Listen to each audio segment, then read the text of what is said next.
Ooh. Oh, God. Dude, money shot. I can't Oh, believe that no. happened. Hold on. It's That's recorded. all over my shirt. On a Sunday afternoon, with our glasses in our hands, the hops and barley bloom in a land of craft and cans.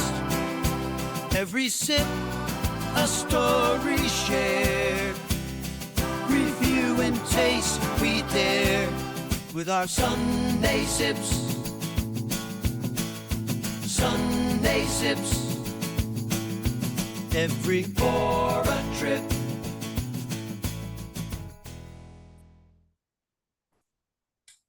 All right. Welcome back, everybody, to Sunday Sips. I cannot believe I just did that.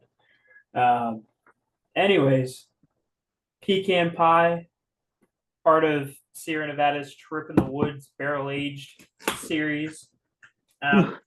Most of these are in 19.5 ounce bottles.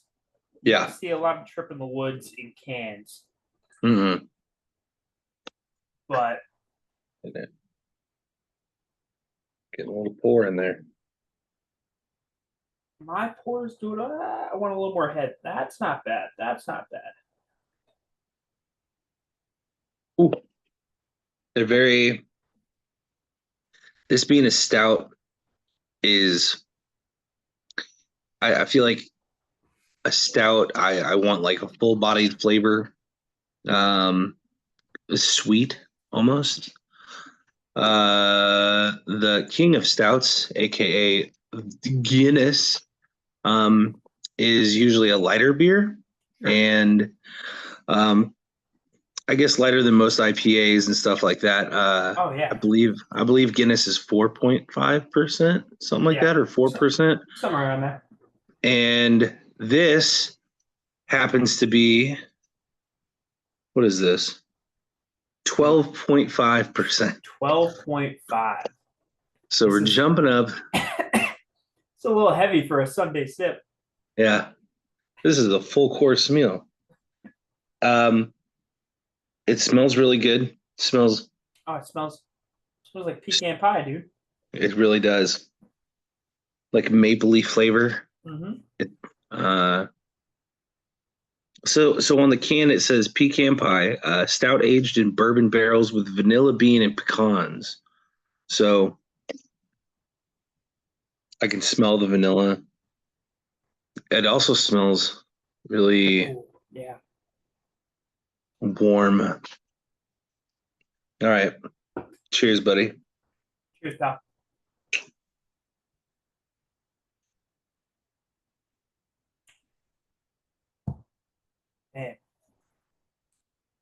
Man. That's delicious. It's very delicious. It's strong. It is strong. But that's delicious. This is like a one and done kind of thing. Yeah, or a 4 and passed out. That too. That's also true. So full disclosure, you and I are part of the Alpha Hop Society. Yes, sir. For Sierra Nevada, which means we get access to this stuff earlier than everyone else. Yeah. By this point, I think it has already been released to the general public, at least in Chico, and in and around Chico, it's available. I don't think it's available outside of the area, but have you seen it at the store? Yeah, I've seen it at the store. Okay. On my weekly trip to the gift shop, I've seen it. Nice. So usually, what Nick's referring to, the Alpha Hops, is it's a community that we belong to. I like the word community. Community we belong to. But it is very limited community. You have to sign up and be on a waiting list and everything. Well, Nick and I's time came at the same time, and we got into it this year. So we get 3 different packages of beers that are brewed specifically for Alpha Hops that nobody else gets. I mean, you can hand it out to people, but why would you do that? And then there are bonus beers that we get early, like he was saying, and then they eventually we get like an early premiere access to the beer. And this is one of them. This is not one of those exclusive only for us. Right. So everyone's going to be able to taste this pecan pie. What was the first one? Was a narwhal peanut butter stout, which Yep. which I preferred more than this, but that's because I'm partial to a narwhal stout, especially with peanut butter in it. Like, come on. Dude, that was to die for. It was like an alcoholic Reese's cup. It was good. It was great. Because as you were referring to, each 3 different times a year we get a 12-pack of beers that aren't brewed for anyone else in the world. These are solely for the Alpha Hop Society, which is worth the price of admission for me already. Like getting bonus beers like the pecan pie is pretty cool, but like it's dope. It's dope, honestly. So they also, for depending on what tier you decide to purchase for the Alpha Hop Society, you can spend a little extra and get to go to these exclusive parties at the brewery. Three of them specifically a year. throughout the year. So I spent the extra money. Brittany and I have gone to one of these, and we actually went to the one where the peanut butter narwhal was available, as well as the 3 exclusive beers. And one of them was I'm gonna mix up the name of it. The waffle one? Yeah. Yeah. And it was like a berry waffle type breakfast. Right. So the theme of them. Please, yeah. The theme of them is like the first package is like a breakfast themed 12-pack of beer, where they had some like maple bacon-y whatever brews, and like a waffle one with like notes of like fruit, like raspberry or something like that. And then the second one is like a lunch type deal with like what did we had a tiki in the woods, or tiki torches. That's what it was. Barrel aged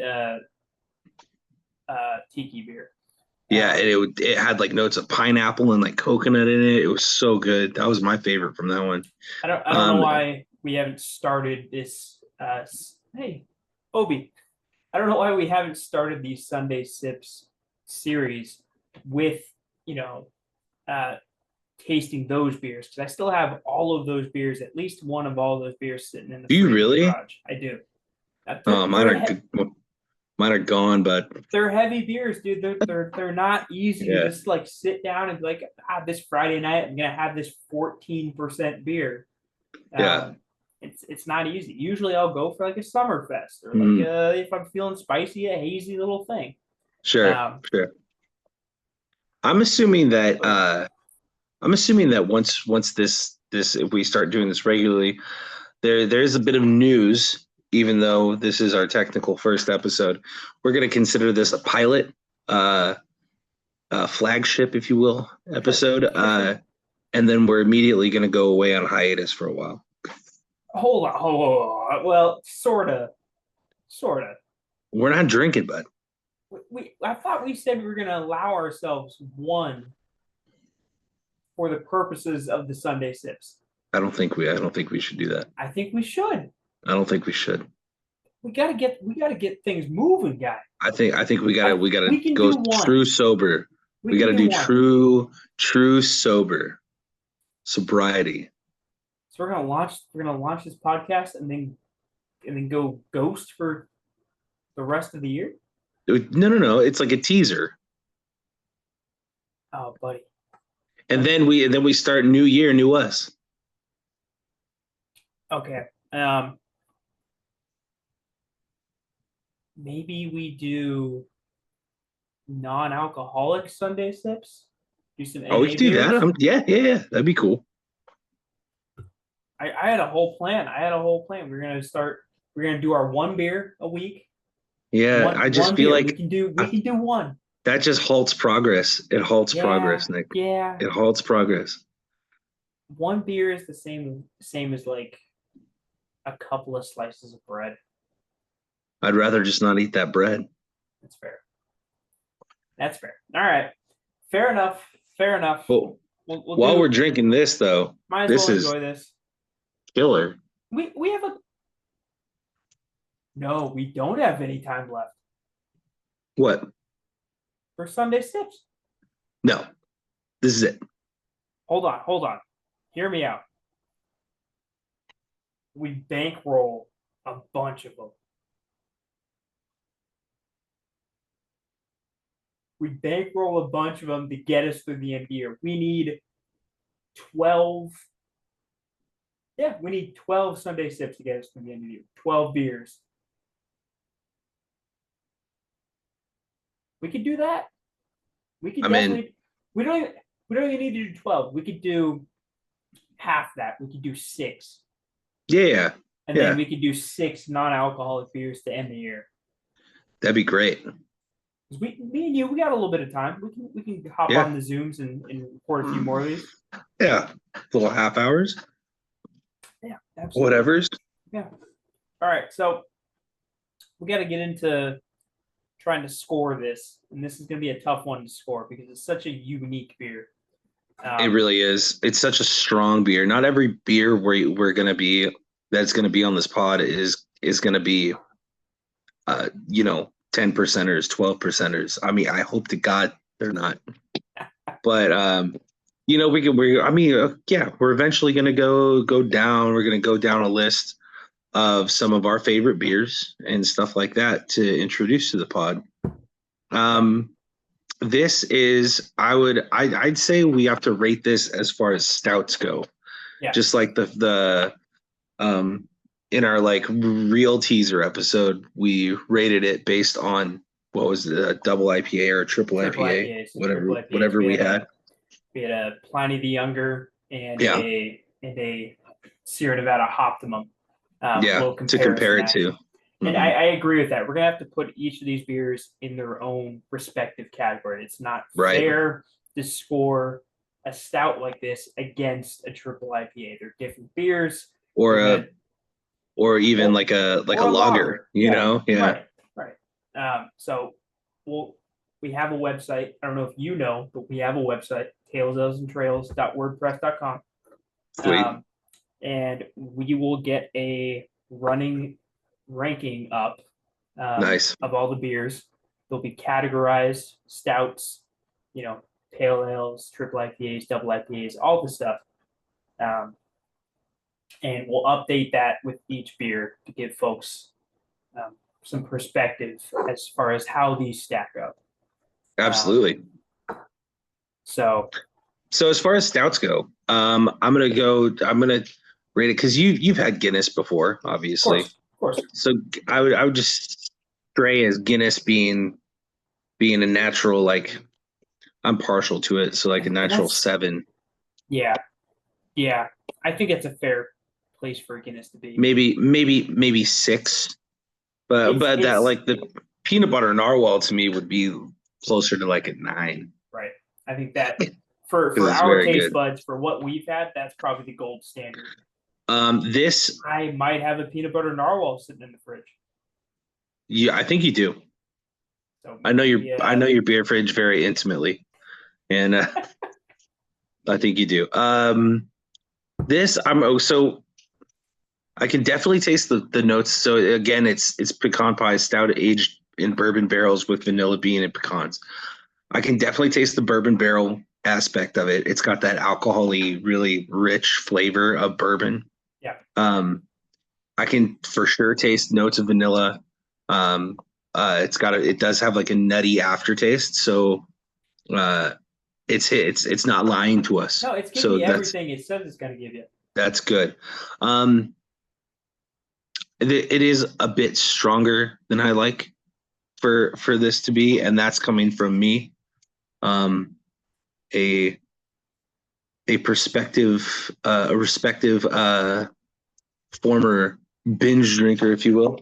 But I mean, we all went to college, right? We all had our younger days. Amen. Mine just lasted a little longer than most. So I'm gonna give this out of 10. I'm gonna also. How are we doing this? Are we doing like a point, like Yeah, a we're doing number?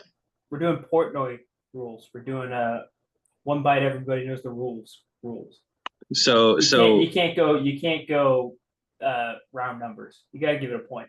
so you can do like we're doing like 5.25s or 5 point, Oh no. I don't want to go that far. Well, just one decimal or two. I think one decimal. I think if we I start kind of want to getting, go. you want to do two? I kind of want to go two, but hear me out. Not like 8.89s, but I mean like rounds of like 0.25. So we can do like 2.5 or fifth or 5 or 2 or 7.5 and then a whole number. You know what I mean? Cut it in quarters. Because Okay. as these lists Okay, I grow, got you. I got you. you I know got what I you. mean? I got you. It's egregious now, but I got once you. the list grows of how many beers we put on there, it's going to be, we want Yeah. some separation. Yeah, So I'm on board with that. I like that. you like that in quarters, numbers in quarters? Yeah. Okay. So I would give this a so again, 5 is liking, right? Yeah. I would Five's bare put minimum. This is a drinkable beer. right. I would give this a 6.75. Ooh. 6.75.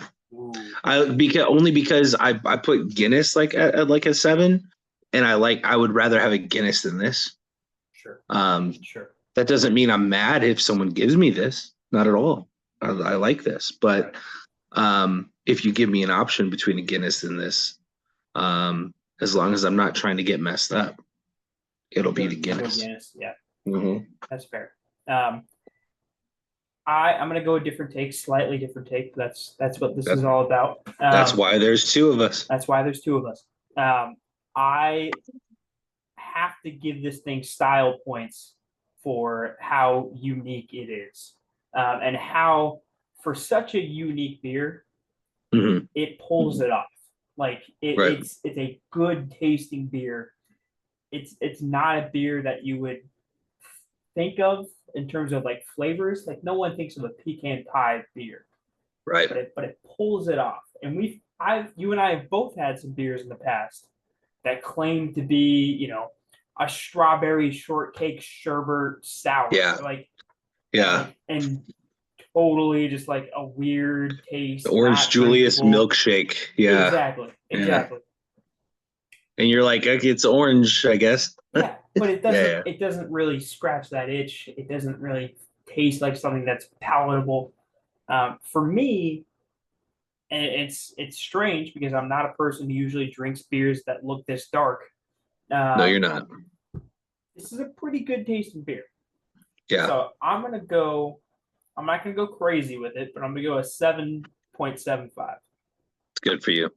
And that's just 1 point ahead of me. Yeah.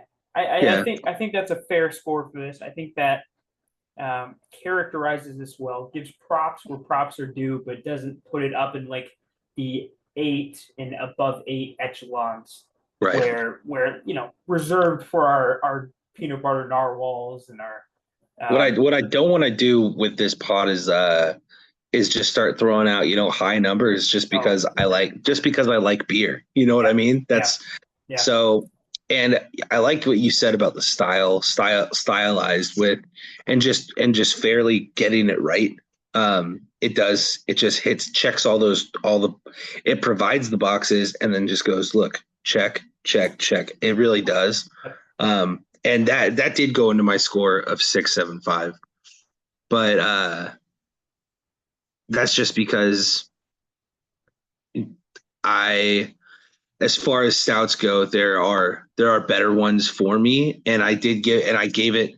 If this wasn't like a Sierra Nevada, and which I hold in high regard, and it didn't hit those check boxes, it would probably be closer to if this was like a no-name brand and it like didn't really taste like it came from bourbon barrel, or it didn't have like notes of vanilla. It'd probably be like a 5 or like a 5.5, just very generic. But it does have those accent marks that really tick it up. So and that's a good point. We're gonna have to tread lightly, tread carefully, I guess you could say, because there is hometown bias. There's no doubt about it. In our teaser episode, that was, pretty evident. I mean, it was Optimum was a very good beer. Yeah. The reason that we were able to have that beer to compare it to the Pliny the Younger is because of where we live and where we are and what beer we consume the most on a regular basis. Yeah. I mean, they're one of the top 2 craft breweries in the entire country for a reason. They make really good stuff. There's no doubt about it. But yes, sir. I feel like, Sierra Nevada and Sam Adams, baby. There you go. But I don't know if you. We'll just have to Sierra Nevada is always moving forward. Sierra Nevada is always going to have on this pod. It's always going to have home field advantage. Oh, of course. But we will judge every Sierra Nevada beer fairly. Yeah. And and I already know us and what we prefer. And there are going to be once we get down to different beers, there are going to be some hot takes between both of us as far as like sure. for the general public, and very dissenting takes. There are some beers out there that you, buddy, might be at like an 8 or a 9, and I probably will be at a 1 or a 2. Yeah, you know what I mean? 100%, and vice versa. Yeah. Yeah. I tell you what, I'm looking forward to getting real obscure with it. Like, I want to do obviously some big name, brand recognized, classic craft beers. Like the Pliny the Younger is a classic craft beer that people love to get. I'm glad we did that as the opening, as the teaser episode. That was cool to do. Right. I'm also down to get real obscure with it and like let's get real. Find some stuff that's going to be like, most people that watch this aren't going to be able to get that. And the breweries that I'm thinking of that we could break out to kind of show off a little bit. For sure. But and this probably won't just be like beers. We can do like ciders and all sorts of stuff. Oh yeah. Craft alcohol. I mean, let's do it.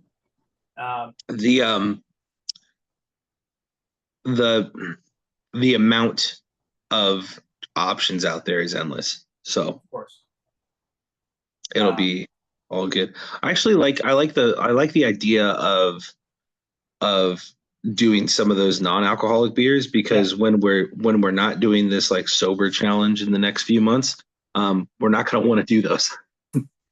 We're not going to want to do those ratings. You know what I mean? Knock them out while we have the time. We got to give the people, the non-drinkers, some. Yeah. And there's some really good non-alcoholic options to choose from. Like, well, I wouldn't know. Well, yeah, true. We'll see. From what I've read, Athletic Brewing does some really good stuff. They're kind of a leader in the non-alcoholic industry. I've had Hop Splash. I was going to say, Hop Sierra Splash Nevada has come out with its own like lineup of different IPAs that are non-alcoholic. I feel like they've done it before, and these ones have actually like really stuck as their full line. And I'd love to do some research and figure out what's going on, but it seems like in the past few years there have been some pretty significant advancements in terms of making beer that still tastes like beer, but doesn't have any alcohol in it. Because there is a trend that's growing here where people are gravitating towards the non-alcoholic beers because it's the same taste. You get kind of that same kind of people talk. And again, I don't drink non-alcoholic beer, but people that do, there might be a few of those on a beer drinking podcast. Couple of birds right there. But people that do drink non-alcoholics talk about how you get that same relieving kind of feeling when you first crack open a beer on a Friday afternoon after work. Like a refreshing, a sigh of relief. Like, man, the week's over. Now it's Friday, baby. Relax and have fun. Like, people say you still get that like sensation out of these non-alcoholic beers, which would be cool to kind of test out and see just how close they get to the real thing.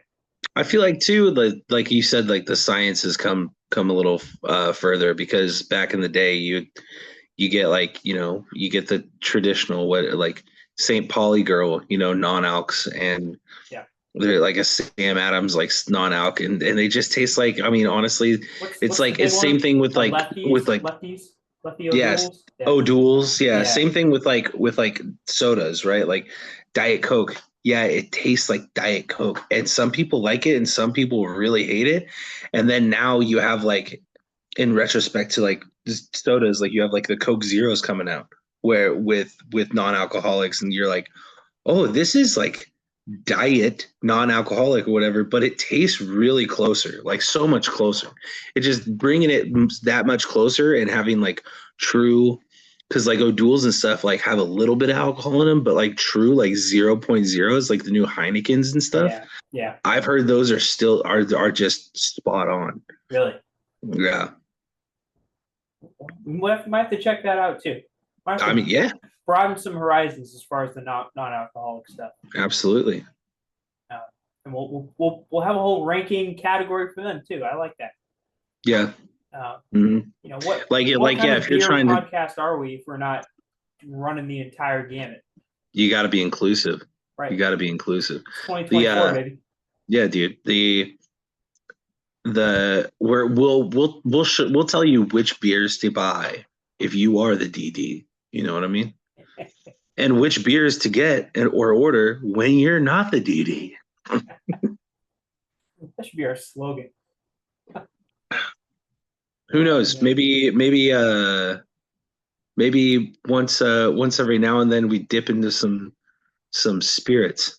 Oh, I mean it's called special Sunday occasions. Sips. There's nothing saying what we can and can't sip on. So Don't worry, we'll definitely get some beers under our belt before we start branching out like that. But I agree. But special occasions, like a little 4th of July something. Maybe like a 30th birthday celebration. That's what I'm talking about. Well, we've already had those, bud.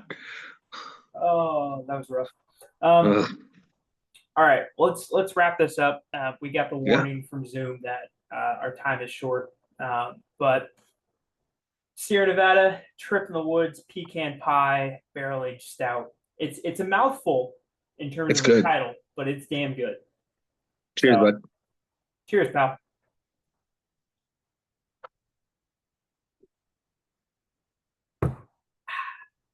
Don't recommend the double gulp, but it's still delicious. Still damn delicious. From Still good. citrus to dark night, we unravel flavors lore. Mosaic dreams take flight of IPAs, and we adore. Raise a toast to what's new here in the world of craft beer with Sunday Sips. Sunday Sips. Every pour a trip with our Sunday Sips.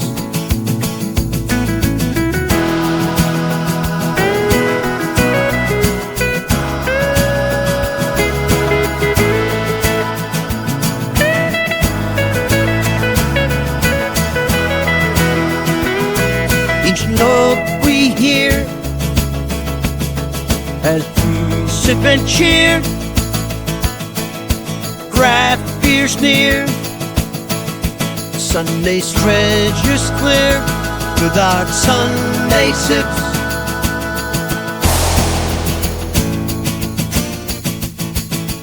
Sunday Sips, every pour a trip with a Sunday